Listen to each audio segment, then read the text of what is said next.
வணக்கம். நிறைய வசதிகள், நிறைய வாய்ப்புகள் இருந்தாலும் இன்றைய மாணவர்கள் சந்திக்கின்ற சில பிரச்சனைகளும் இருக்கின்றன.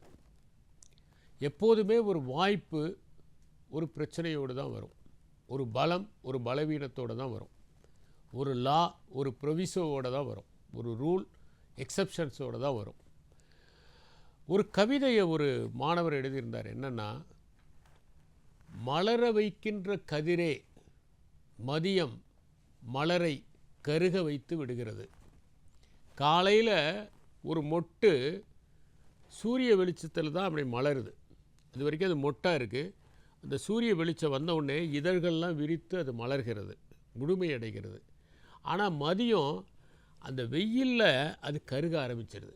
எந்த மலர் சூரிய வெளிச்சத்தால் மலருதோ அதே மலர் அதே சூரிய வெளிச்சம் அதிகமாகிற போது கருகி விடுகிறது. அப்படிங்கிறது தான் அந்த கவிதை. மிக நேர்த்தியான ஒரு கவிதை.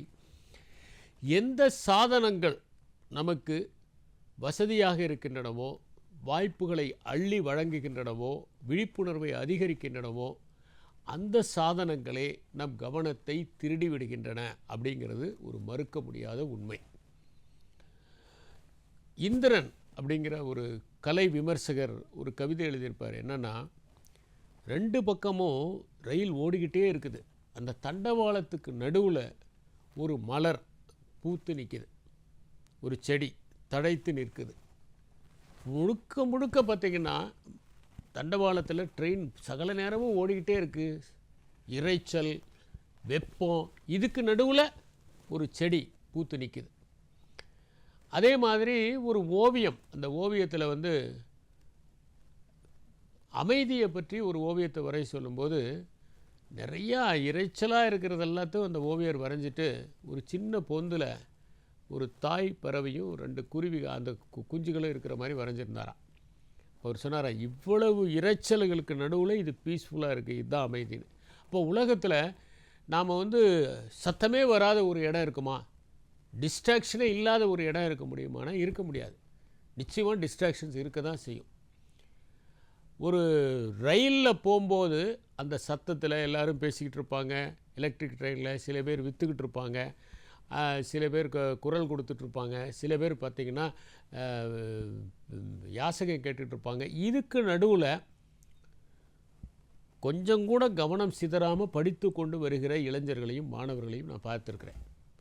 நானே பார்த்திங்கன்னா சிவில் சர்வீஸ் எழுதும்போது குரோம்பேட்டையில் ஒரு பெரிய பையோட புத்தகங்களோடு ஏறுவேன்.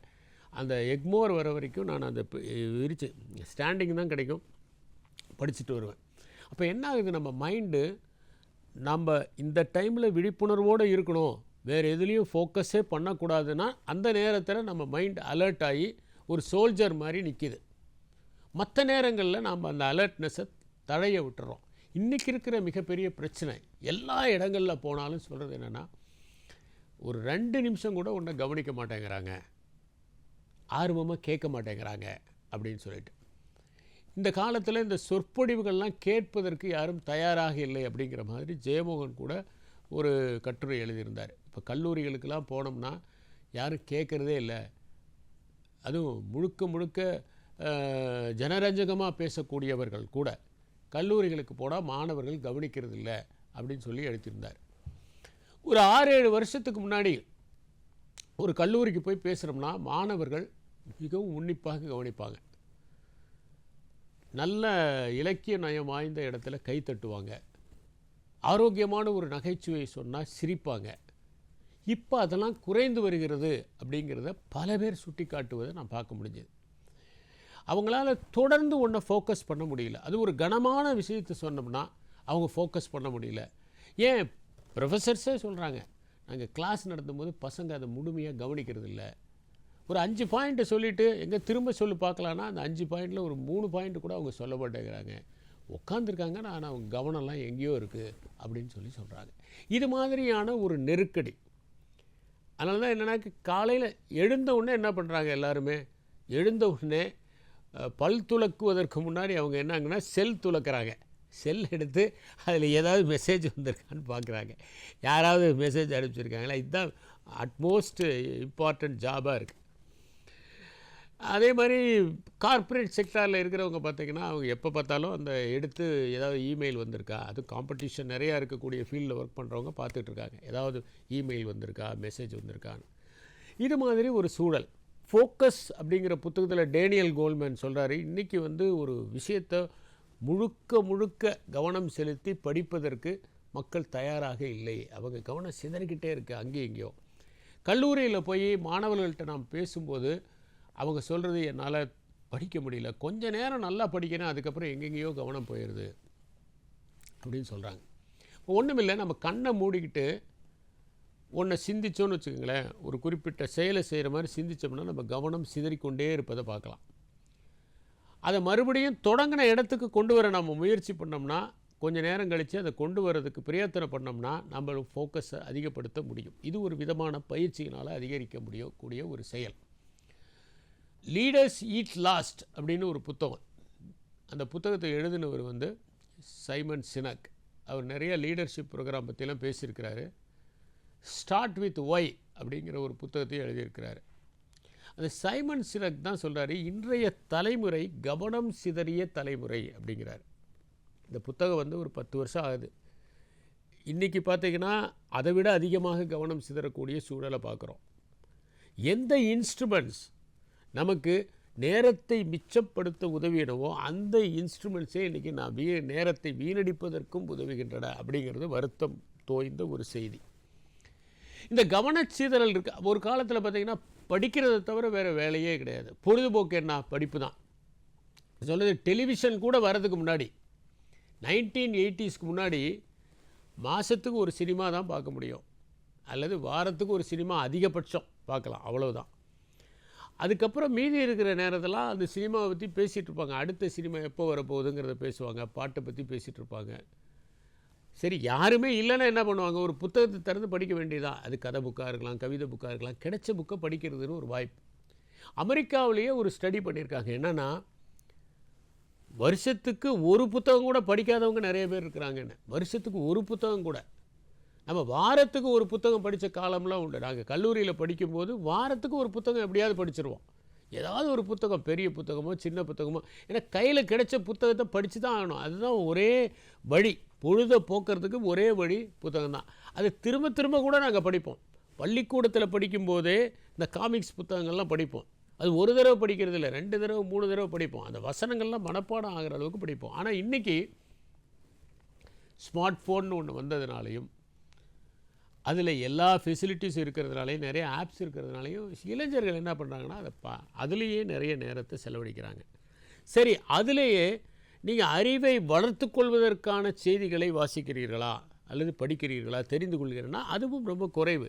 நிறைய கேளிக்கைகளானவற்றை பார்க்குறோம். இப்போ நான் வந்து போன எபிசோடில் சொன்னேன், நீங்கள் அதிகமாக ஒரு விஷயத்தை தெரிஞ்சுக்கணும் அப்படின்னா என்ன வசதி இருக்குன்னா, ஒரு டெட்டாக்கு கேட்டிங்கன்னா அதில் சயின்ஸ் சம்மந்தமாக லேட்டஸ்ட் டெவலப்மெண்ட்ஸு தெரிஞ்சுக்கலாம். நீங்கள் வந்து கான் அகாடமியில் போகலாம், நிறைய யூடியூப் லெசன்ஸ் இருக்குது, அதில் முழுக்க முழுக்க எக்ஸ்பிளைன் பண்ணுறாங்க.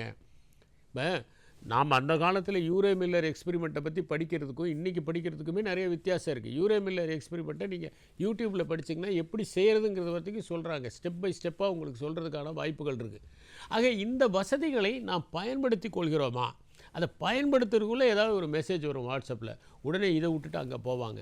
அல்லது வேறு ஏதாவது ஒரு நோட்டிஃபிகேஷன் வரும், உடனே அந்த நோட்டிஃபிகேஷனை பார்த்து அதில் அப்படியே கரைஞ்சி போய் ஒரு டிரெக்ஷனே இல்லாமல் போய்கிட்டே இருக்கிற மாதிரியான ஒரு சூழலை நம்ம பார்க்குறோம். கவனச்சிதறல்கள் இன்றைக்கி இருக்கக்கூடிய மிகப்பெரிய பிரச்சனை. இதில் இருந்து எந்த இளைஞன் தன்னை காப்பாற்றி கொள்கிறானோ அவன் மட்டும்தான் கல்லூரி வாழ்க்கையில் மின்னி மிளிர முடியும். இதிலிருந்து எப்படி நாம் நம்மை காப்பாற்றி கொள்வது அப்படிங்கிறதையும் நம்ம பார்க்கணும். இது ஒன்று வந்து நம்ம என்னென்னா, இன்றைக்கி காலையிலிருந்து நைட்டு வரைக்கும் என்ன செய்ய போகிறோங்கிறதுக்கான ஒரு செயல் திட்டம் நம்ம வைத்திருக்கணும். ஒரு மனிதன் வந்து கோல் செட்டிங் அப்படிங்கிறத ஒரு ஆண்டுக்கும் தீர்மானிக்கணும், ஒரு மாதத்துக்கும் தீர்மானிக்கணும், ஒரு வாரத்துக்கும் தீர்மானிக்கணும், ஒரு நாளைக்கும் தீர்மானிக்கணும். இப்போ நான் இருக்கேன்னா இன்றைக்கி காலையிலேருந்து என்ன பண்ண போகிறோம், இன்றைக்கி என்னென்ன செயல்பாடுகள் செய்ய போகிறோம், காலையில் எத்தனை மணிக்கு எந்திரிக்க போகிறோம், ஒவ்வொரு மணி நேரத்திற்கும் என்ன செய்ய போகிறோம் அப்படிங்கிற ஒரு ஸ்கெட்யூல். இந்த ஸ்கெட்யூலை போடும்போது ஆட்டோமேட்டிக்காக என்ன ஆகும்னா ஓரளவுக்கு டிஸ்ட்ராக்ஷன்ஸ் குறையும். ரெண்டாவது, கவனச்சிதறல் ஏற்படுத்தக்கூடிய மனிதர்களை நாம் தவிர்க்க வேண்டும். நம்ம கேளிக்கைகளுக்கும் பொழுதுபோக்குகளுக்கும் ஒரு நேரத்தை ஒதுக்கணும். அந்த நேரத்தை கூட நாம் திட்டமிட வேண்டியதாக இருக்கிறது. ஒரு நாளைக்கு ஒரு மணி நேரம் கேளிக்கைகளுக்கும் பொழுதுபோக்குக்கும் நம்ம செலவு பண்ணலாம். கல்லூரி காலத்தில் அவ்வளோதான் செலவு பண்ணணும், அதுக்கு மேலே செலவு பண்ண முடியாது. ஏன்னா இப்போ நேரம் ப்ரீஷியஸ். பணியில் சேர்ந்த பிறகு வேணும்னா இன்னும் கொஞ்சம் அதிகப்படுத்திக்கலாம். இப்போ ஒவ்வொரு நிமிடமும் மிகவும் முக்கியம் என்பதை உணர வேண்டும். அப்போ அந்த ஸ்கெட்யூல் போடும்போது நம்ம என்ன பண்ணணும்னா, பொழுதுபோக்குக்கு எவ்வளவு, கேளிக்கைக்கு எவ்வளவு அப்படிங்கிறத நம்ம டிசைட் பண்ணலாம். ஒவ்வொரு மணி நேரமும் என்ன ஆக்டிவிட்டி செய்ய போகிறோம் அப்படிங்கிறத நம்ம தீர்மானிக்கிறோம். சரி, இப்போ நம்ம டிஸ்ட்ராக்ட் பண்ணக்கூடிய பீப்புள் அவங்கள அவாய்ட் பண்ணணும். சில பேர் என்ன பண்ணுவாங்கன்னா நம்மளை கெடுப்பாங்க. நம்ம படிச்சுட்டு இருக்கும்போது வந்து டிஸ்ட்ராக்ட் பண்ணுவாங்க. வா அங்கே போகலாமாங்க, ஒரு டீ சாப்பிட்டு போகலாமாங்க, அப்படியே ஒரு ரவுண்ட் போயிட்டு வரலாமாங்க, இன்றைக்கி ஒரு சினிமா வந்திருக்கு ரொம்ப இன்ட்ரெஸ்டிங்காக இருக்கான் வாங்கன்னு கூப்பிடுவாங்க. அதனால் நம்மளை டிஸ்ட்ராக்ட் பண்ணுறவங்க நிறைய பேர் இருப்பாங்க. அவங்கள நம்ம அவாய்ட் பண்ணணும். டிஸ்ட்ராக்ட் பண்ணக்கூடிய சாதனங்களை அவாய்ட் பண்ணணும். நிறைய பேர் சொல்லுவாங்க, நான் படிச்சுட்டு இருக்கிறேன், என்னால் முழுசாக படிக்க முடியல. வேறு ஒன்றும் இல்லை, அதை படிக்கக்கூடிய நேரத்தில் நம்ம வந்து இந்த மிடுக்கு பீசியை கையாளாகாமல் தூரமாக கொண்டு போய் அதை வந்து ஒரு சைலண்ட் மோடில் வச்சுட்டா போதும். நம்ம 3 hours படிக்க போகிறோம், என்ன பெரிய மெசேஜ் வரப்போகுது? நமக்கு வீட்டில் தானே இருக்கிறோம் அல்லது ஹாஸ்டலில் தான் இருக்கோம், தலைபோகிற அவசரம் ஒன்றுமே வரப்போகிறதே கிடையாது. ஒரு பெரிய ஸ்டேட்டை நிர்வகிக்கிறவங்களுக்கு வேணும்னா அப்பப்போ மெசேஜ் வரும். ஏதோ லா அண்ட் ஆர்டர் ப்ராப்ளமாக இருக்கலாம், ஏதாவது ஒரு இடத்துல பிரச்சனை இருக்கலாம், ஏதாவது ஒரு இடத்துல ஆக்சிடெண்ட் ஆகலாம், அதை பற்றிய தகவல் வரும். 24 hours நீங்கள் வந்து ஆனில் தான் வச்சுருக்கணும். 24 hours நீங்கள் வந்து அதை அட்டன் பண்ணுறதுக்கு தயாராக இருக்கணும். பக்கத்துலேயே படுக்க வைக்க வேண்டிய ஒரு சூழ்நிலை இருக்கும். செல்ஃபோனை பக்கத்துலேயே வச்சுட்டு, ஒரு டிஸ்ட்ரிக்ட் கலெக்டர் இருக்காருன்னா அவர் சகல நேரமும் அந்த செல்ஃபோனை அலர்ட்டில் தான் வைக்கணும். எப்போ வேணும்னா ஒரு தாசில்தார்ட்டேருந்து ஃபோன் வரலாம், சார் இங்கே ஒரு பிரச்சனை, இங்கே இடத்துல ஒரு ஆக்சிடெண்ட்டு, இந்த இடத்துல குழந்தைங்களுக்கு வாந்தி வந்துருச்சு, இந்த இடத்துல குழந்தைங்க சாப்பிடும்போது சில பிரச்சனைகள் ஏற்பட்டது, ஏதாவது ஒன்று வரும். ஆனால் கல்லூரியில் படிக்கிறவங்களுக்கு தலைபோகிற அவசரமாக வரக்கூடியது ஒன்றுமே இல்லை. ஆனால் அவங்க தான் கையில் எப்போ பார்த்தாலும் அதை வச்சுக்கிட்டே இருக்காங்க. நடக்கும்போது கூட அதை பார்த்துக்கிட்டே நடக்கிறாங்க.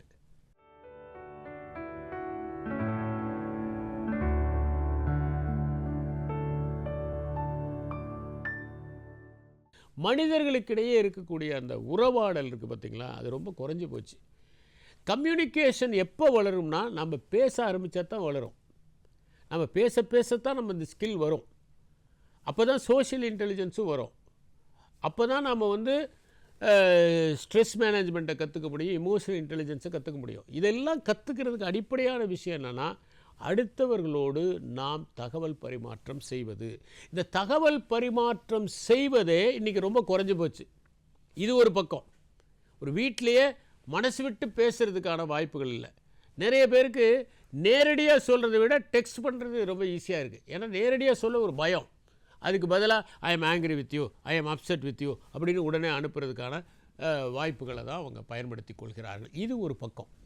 இன்னொரு பக்கம் பார்த்திங்கன்னா, இந்த டிஸ்ட்ராக்ஷன் பயன்படுத்துகிற நேரத்தில் மட்டும்தான் இருக்கா?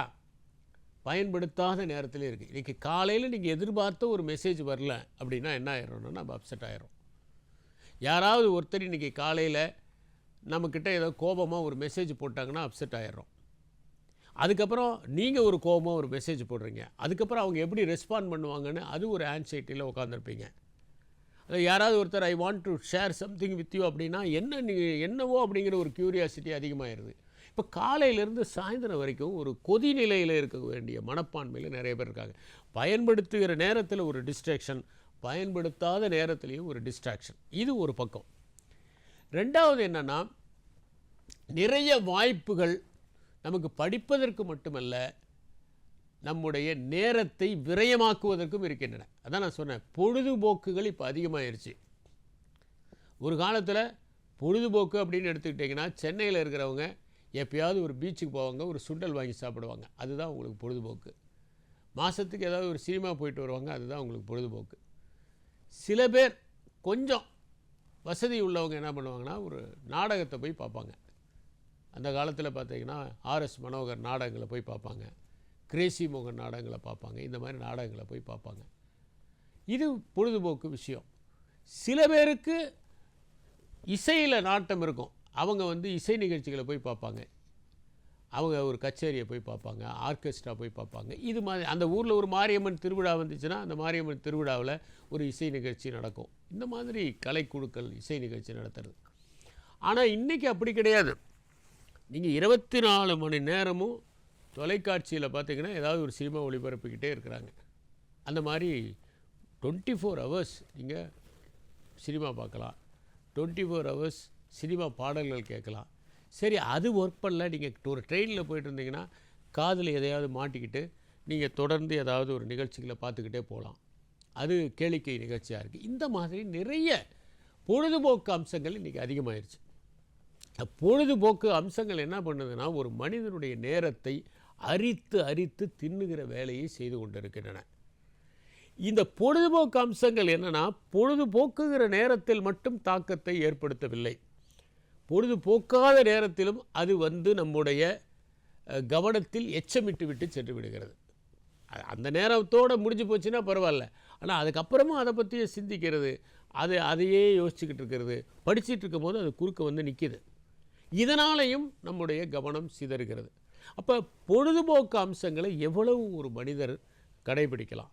வேலையில் இருக்கிறவங்களாக இருக்கலாம், சும்மா இருக்கிறவங்களுக்கு கூட தொடர்ந்து பொழுதுபோக்கு அம்சங்களிலேயே நாட்டம் செஞ்சுட்டு இருக்கும்போது அவங்களுக்கு என்ன ஆகுதுன்னா மைண்டு ஃபுல்லாக கிளட்டர் ஆகிடுது. ஒன்று. ரெண்டாவது இந்த பொழுதுபோக்கு அம்சங்களில் பாசிட்டிவான பொழுதுபோக்கு அம்சங்கள் குறைவாக இருக்குது. எந்த பொழுதுபோக்கு அம்சத்தை எடுத்திங்கனாலும் அதில் ஒரு வில்லன் தேவைப்படுறாங்க. அதுவும் இந்த தொலைக்காட்சியில் வரக்கூடிய நிகழ்ச்சிகள் எப்படின்னா நம்ம வீட்டுக்கே வில்லனை அழைத்து வருகிறது. நீங்கள் ஒரு 3 மணி நேரத்தில் முடியக்கூடிய ஒரு படத்தில் என்னென்னா படம் போடுவாங்க, ஒரு பயங்கரமான ஒரு வில்லன் வருவார், ஒரு 2 மணி நேரம் 2.5 மணி நேரத்தில் அந்த வில்லன் ஒன்று திருந்துவார் அல்லது வில்லன் வருந்துவார். இது 2ல் ஒன்று தான். அவர் பிடிபட்டு வருந்திக்கிட்டே போவார் அல்லது அவர் திருந்தி நல்லவன் ஆயிடுவார். இது 2 தான். இந்த 2.5 மணி நேரத்தில் அந்த திரைப்படத்தில் ஒரு முடிவு கொடுத்தாகணும். ஏன்னா அதுக்குள்ளே முடியலைன்னா அந்த படம் ஓடாது.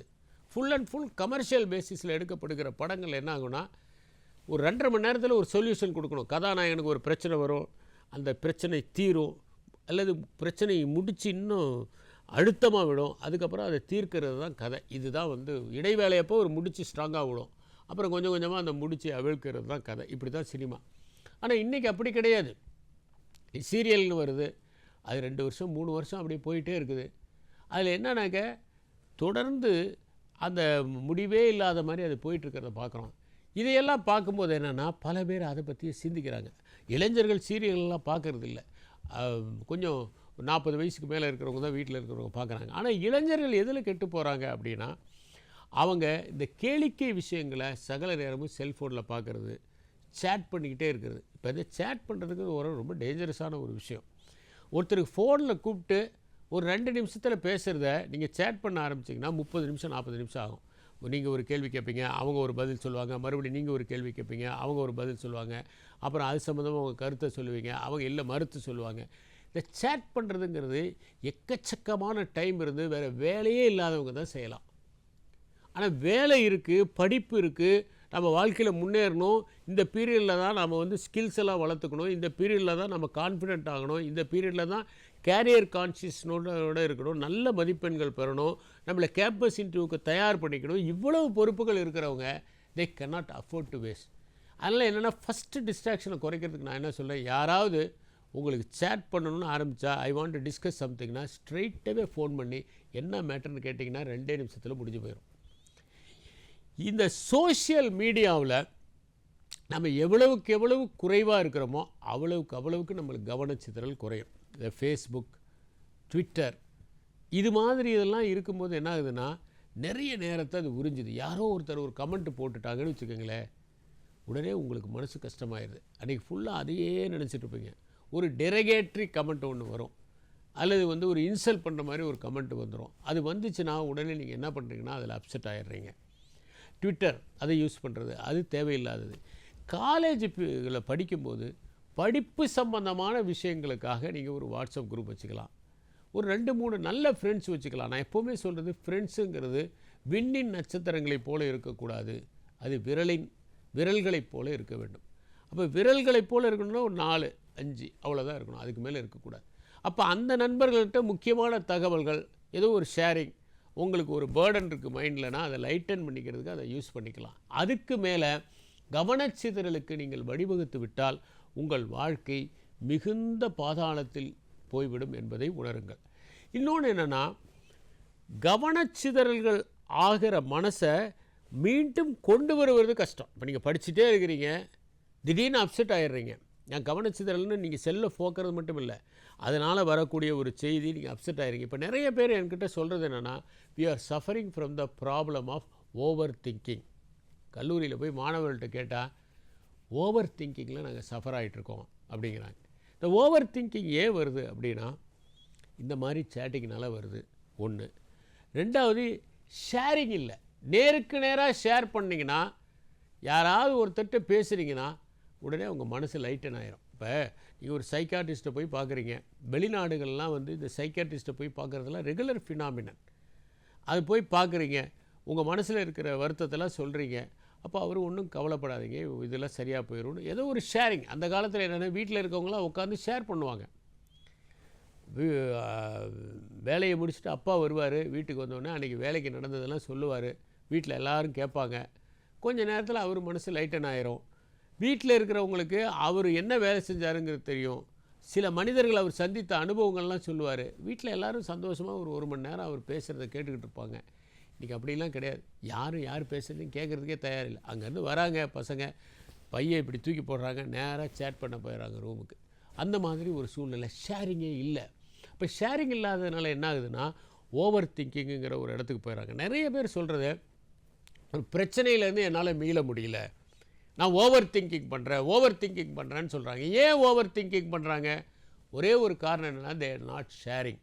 இன்னொன்று என்னென்னா, too much involvement in the cellphone and also in the shades. இதை பண்ணும்போது என்ன ஆகுதுன்னா, நிறைய கன்ஃபியூஷன் ஆகிறதுக்கான வாய்ப்புகள் இருக்குது. நான் உங்கள்கிட்ட ஏற்கனவே ஒரு முறை சொன்னேன், இன்றைக்கி பல ஸ்டூடெண்ட்ஸு வெளிப்படையாக இருக்க மாட்டேங்கிறாங்க. அவங்க வந்து நிறைய பேர் இன்ட்ராவர்ட்ஸாக இருக்கிறாங்க. மற்றவங்களோட ஈஸியாக மிக்ஸ் ஆக முடியல. ரொம்ப லிமிட்டடான ஃப்ரெண்ட்ஸ் வச்சுக்கிறாங்க. அந்த லிமிட்டடான ஃப்ரெண்ட்ஸுக்கிட்ட டீப்பாக அவங்களால பழக முடியல. நான் எப்போவுமே சொல்கிறது என்னென்னா, you should have many acquaintances and a few close thick friends who will be understanding. அதுக்கு தான் நான் அரிஸ்டாட்டிலை பற்றி சொன்னேன். Friends who love you for what you are, அதுதான் ரொம்ப முக்கியம். அந்த மாதிரி ஃப்ரெண்ட்ஸை நீங்கள் பெறுவதற்கு என்ன பண்ணணுன்னா, நீங்கள் ஷேர் பண்ணிக்கணும், அவங்க உங்கள்கிட்ட ஷேர் பண்ணிக்கணும். அப்போ முதல்ல வந்து இந்த மாதிரி குரூப்ஸில் இருந்தெல்லாம் வெளியே வந்துருங்க. நீங்கள் வெளியே வந்துட்டிங்கன்னா you will have plenty of time.